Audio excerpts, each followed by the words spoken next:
Vamos lá então, pessoal, terminando o tema 6, vamos falar então da última estrutura, então, o último órgão, vamos dizer assim, né, das angiospermas, que é a semente. A semente, que é o futuro, a futura nova planta, né? É dentro da semente que está o embriãozinho que vai gerar a nova planta, tá? A semente, ela é composta de 3 partes. A casca, que costuma ser bastante rígida, tá? A parte interna da semente, que é o endosperma, e o embriãozinho, que nada mais é do que a própria planta, tá? A futura planta. A casca, como eu já disse, costuma ser um envoltório bastante rígido, tá? Uma capa, né? Como se fosse uma capa bem rígida que protege, tem a função de proteger o embrião, tá? O endosperma é como se fosse uma reserva de alimento que nutre o embrião, enquanto o embrião está ali, enquanto essa jovem plantinha, né, está ali dentro dessa semente. Essa semente, esse embriãozinho precisa se alimentar, tá? Enquanto ele está ali, é uma vida, tá? Então, enquanto está ali dentro da semente, precisa de alimento. E quem nutre esse embriãozinho é o endosperma que fica ali dentro da semente, tá? E o embrião, tá bom? Que é o que vai dar origem à nova planta. Então, vamos identificar aqui, olha, numa semente aqui, num grão de milho e numa de feijão. Então, olha, a casca, né, no milho, no feijão, o embrião, olha, aqui no milho, aqui no feijão, dá pra gente ver melhor, tá? No feijão. O endosperma, que é bastante desenvolvido aqui no milho. No feijão, ele não tem, só que aí o feijão compensa com outra estrutura, que são os cotilédones. O que são os cotilédones? O cotilédone é uma estrutura que está ligada ao embrião, olha aqui. No caso do milho, é um cotilédone só, que está ligado ao embrião, olha. Então, é um cotilédone só. Já no caso do feijão, aqui a gente tá vendo um só, porque ele tá partido ao meio, tá? Então, aqui, essa semente de feijão tá partida ao meio. Então, tem 2 cotilédones, tá bom? Então, o feijão tem 2 cotilédones e tá ligado aqui ao embrião. O cotilédone vai ser muito importante quando essa semente germinar, tá? Então, vai ser super importante esse cotilédone, muito importante para esse embriãozinho aqui, no momento em que essa semente for germinar, tá? Então, vamos seguir, ó. Como que a semente, ela é dispersa? Vamos lá. Primeiro vamos definir o que é dispersão, né? Porque muita gente tem dúvida, né, com relação a esse termo, né, dispersão das sementes. O que significa dispersão das sementes? Dispersão é um termo que significa o transporte da semente para longe do lugar da planta que o originou, tá? Por que é importante que a semente seja dispersa, né, para outros lugares, para longe de preferência, né, da planta que a originou? Porque ela estando longe da planta mãe, vamos dizer assim, ela não vai ter problema para competir por luz, por água, nutrientes, tá? Então ela pode se propagar, ela pode se espalhar, né, por outras áreas. Ela pode conquistar novas áreas, tá bom? Então é importante para as sementes a dispersão. É muito importante para a planta, pessoal, muito importante para todas as plantas, esse processo aqui, olha, a dispersão das sementes, espalhar as suas sementes, fazer com que as suas sementes vá para lugares bem longe, tá? Para que não haja perigo de competição. Não compensa para uma goiabeira que as suas sementes caiam e germine ali do lado daquela própria goiabeira. Não compensa para ela. Por quê? Porque ela vai ter mais goiabeiras ali do lado dela para competir por água, para competir pela luz do sol, para competir com alimento também que ela retira do solo, tá bom? Então não é vantagem, é vantajoso para a planta que ela espalhe as sementes para longe, tá? Aqui, olha, a gente está vendo sementes de ipê, tá? As sementes do ipê é como se elas tivessem asinhas, tá? Elas têm uma estrutura bem levezinha, tá? Elas são sementinhas muito leves, então são sementes que podem ser facilmente espalhadas pelo vento. Nós chamamos de sementes aladas, tá? Parece asa, lógico que não é, tá, pessoal? Mas é como se fossem asas, tá? Então são sementes que conseguem facilmente ser espalhadas pelo vento. Então, como que é o processo de dispersão das sementes, né? Como que as sementes se espalham? Normalmente, os principais dispersores das sementes são os animais, tá? Especialmente por causa dos frutos. Porque os animais, ao se alimentarem dos frutos, espalham as suas sementes, tá? Levando as suas sementes para outros lugares. Especialmente aves, né? Insetos também, mas aves principalmente, mamíferos também, tá? Então, o fruto nesse ponto, ele é muito importante para isso. Porque o fruto, ele chama a atenção, ele atrai, né? Pelo seu sabor, lógico, também pela sua fonte de nutrição, claro, mas o fruto, ele atrai, né? O animal, tá? Para se alimentar dele.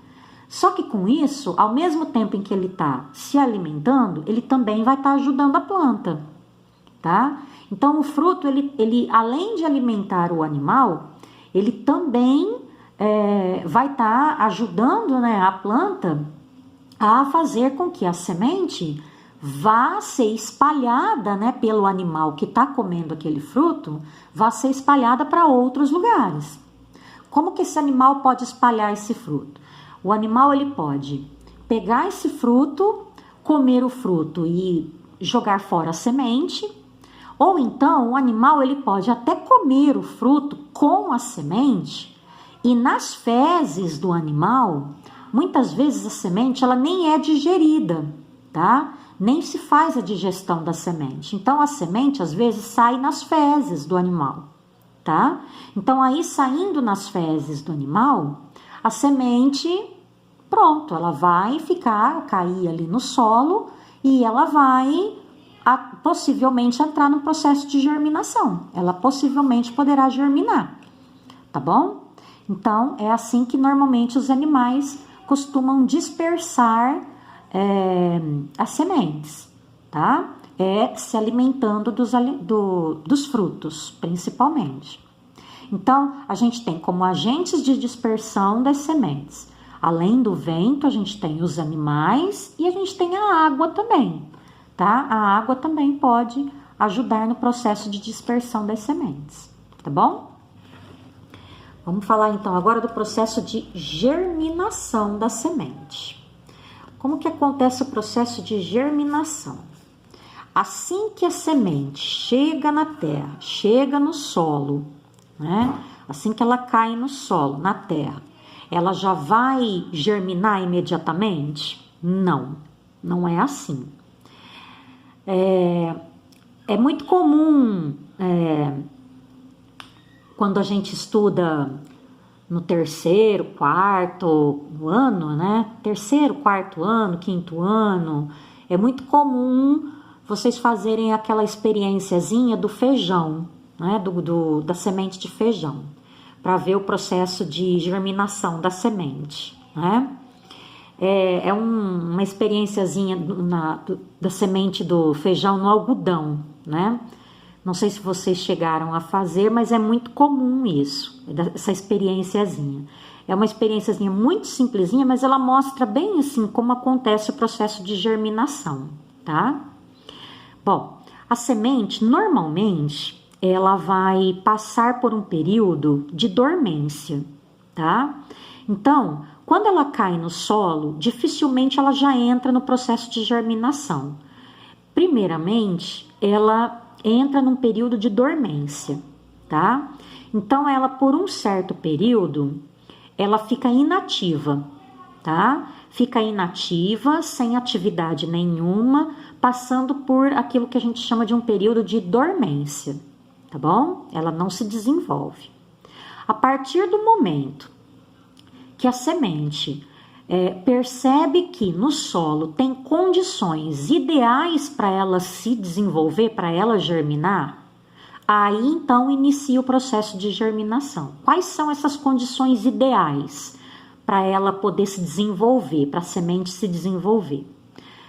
Condições adequadas de luz, ou seja, ter luminosidade, né? Ter luz do sol adequada, ter umidade na terra, tá?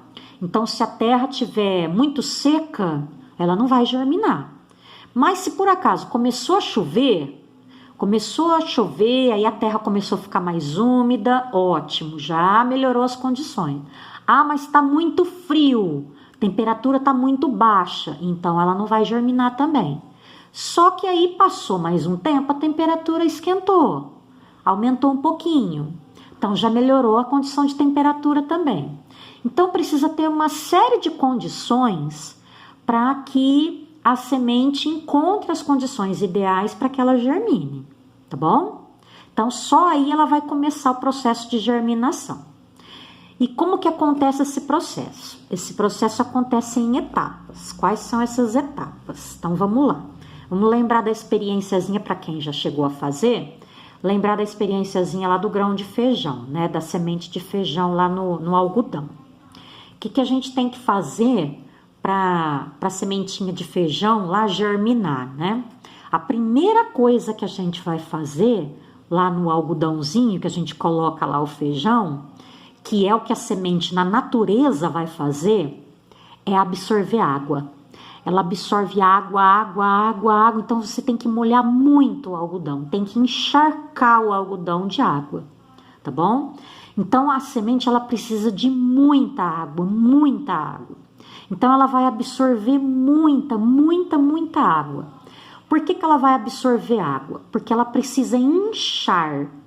Então a semente vai absorver água, absorve até ela ir inchando, até ela romper a casca. A partir do momento que ela rompe a casca, aí o embriãozinho sai para fora.